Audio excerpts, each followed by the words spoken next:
Écoute cette histoire. Voici le premier chapitre de l'histoire du prophète Muhammad. Il y a plus de 1400 ans, le monde étouffait sous le poids de ses propres ténèbres. L'humanité avait détourné le regard de Dieu, hypnotisée par le pouvoir, la richesse et la domination. La justice, un lointain souvenir. L'oppression régnait en maître, écrasant sans pitié les plus vulnérables.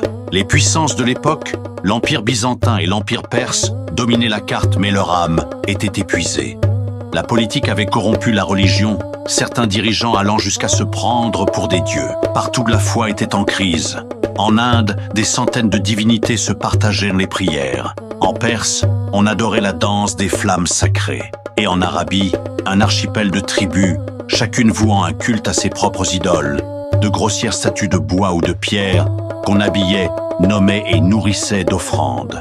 Même la Kaaba, à la Mecque, était méconnaissable, encombrée de plus de 300 idoles, et suivait des traditions ancestrales sans jamais les remettre en cause. Les mœurs étaient brutales.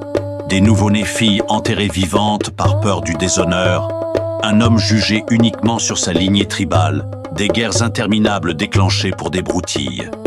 Une Arabie aride, désunie, marginalisée. Pourtant, malgré ce chaos, une lueur d'attente persistait. Depuis des siècles, les livres saints l'annonçaient. Un ultime prophète devait venir. Des rabbins juifs, des prêtres chrétiens, des moines érudits en reconnaissant les signes dans leurs textes. Ils en parlaient entre initiés, le cœur plein d'une certitude mêlée d'impatience. Où? Quand? Le secret restait entier.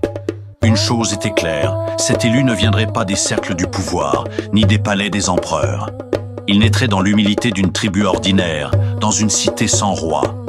Et c'est dans ce contexte improbable, sur cette terre oubliée, que l'événement le plus marquant de l'histoire allait se produire.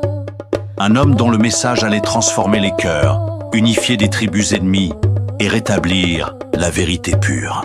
Le dernier des prophètes, la miséricorde pour l'humanité, était sur le point d'apparaître. Et son histoire extraordinaire commence maintenant.